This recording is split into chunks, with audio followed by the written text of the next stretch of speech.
VOCFM.co.za, 95.8 FM in the Bonnet, 90.7, 90.9 Ocean to Ocean. As promised, in this segment we focus on Halal Tourism South Africa, and we have CEO and founder of Halal Tourism, Haji Nadeem Williams, in studio with us. Haji Nadeem, assalamu alaikum to you, and indeed a warm welcome. Wa alaikum salam, Ayesha. Shukran very much. You're welcome. You know, when we speak about halal tourism, people often ask the question, so what makes tourism halal? We often speak about what we eat is halal, but tourism, let's speak about and just give them a little bit of why it is the focus should be on halal tourism today. Halal tourism is about creating the environment for Muslims to travel the world. It's about certain things that are non-negotiables for us on our travels. And that's basically what it is. I think I'll go into a bit more detail as we go along, inshallah. I would love to do that. Being CEO of such an organization, obviously lots rest on your shoulders as well. Tell us, why you felt that it was so important to go into halal tourism.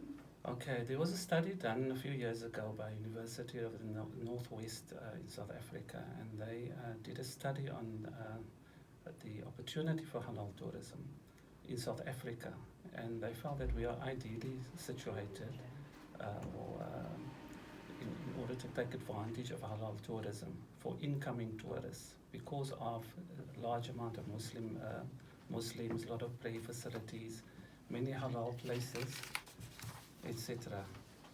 Okay. So that is for the incoming. Also, we felt that there's a lot of opportunity for outbound tourism also in the halal industry.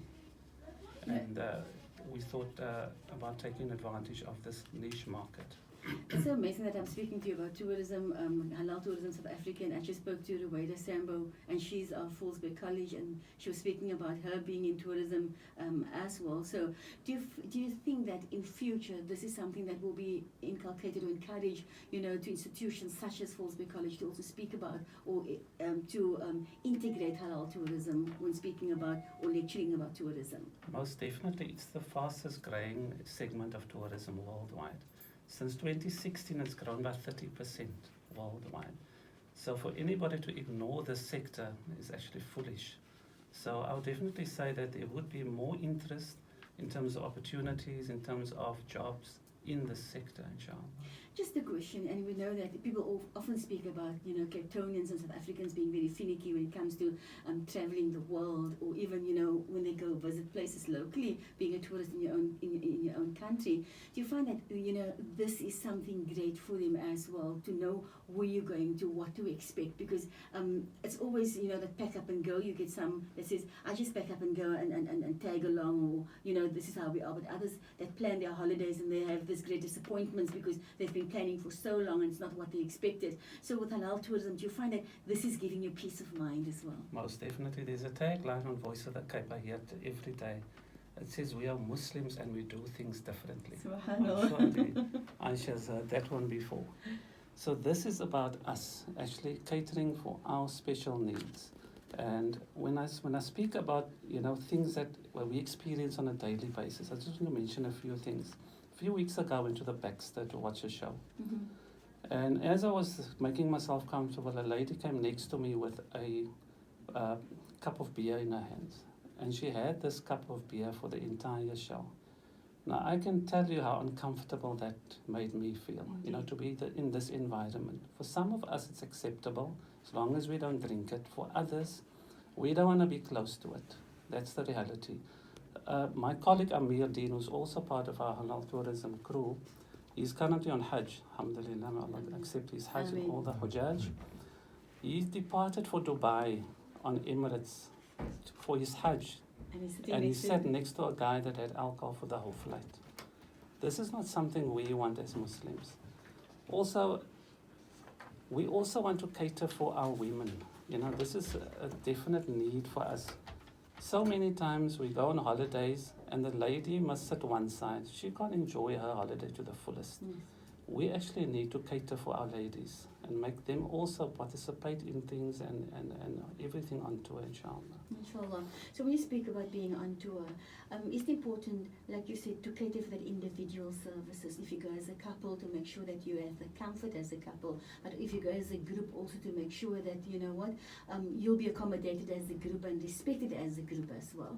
That's correct. So when we go on our group tour, which we'll speak about later, Emirates will place us on the aeroplane as a group.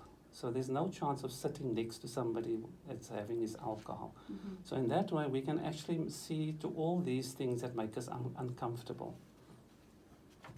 So do you only cater for Muslim clients?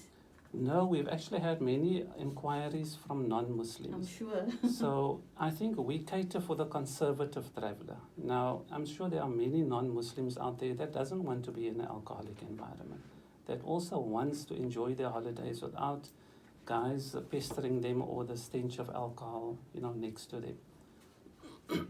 Just a question here, and I think with Nadeem, we often find that, elderly people or people who now they've retired, so now they want to travel the world, and very often, they don't have the privilege of having, somebody that can go with them to travel with them. Do you find that with Halal Tourism, this is something that can assist those people as well to, should we say, it's a dream of theirs, it was a dream of theirs to travel the world, so you can assist in some way? This is the beauty of a group tour. So you have a group, and the group are there to assist each other and encourage each other. We're also going to take along two of our Halal Tourism representatives on our group tour to be that sort of assistance. So we have a few elderly, I wouldn't call it elderly, but older mature people that are joining us. So inshallah, we are there to see to their needs and to assist them along the way, inshallah. Okay. I just have a comment here that says, Assalamu alaikum, are they part of Al-Mufaridun?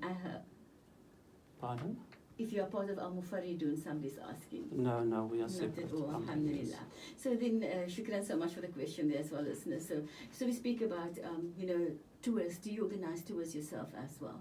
That is correct. So we organize different type of tours depending on the needs. So we have individual, small groups, families, and also group tours as well.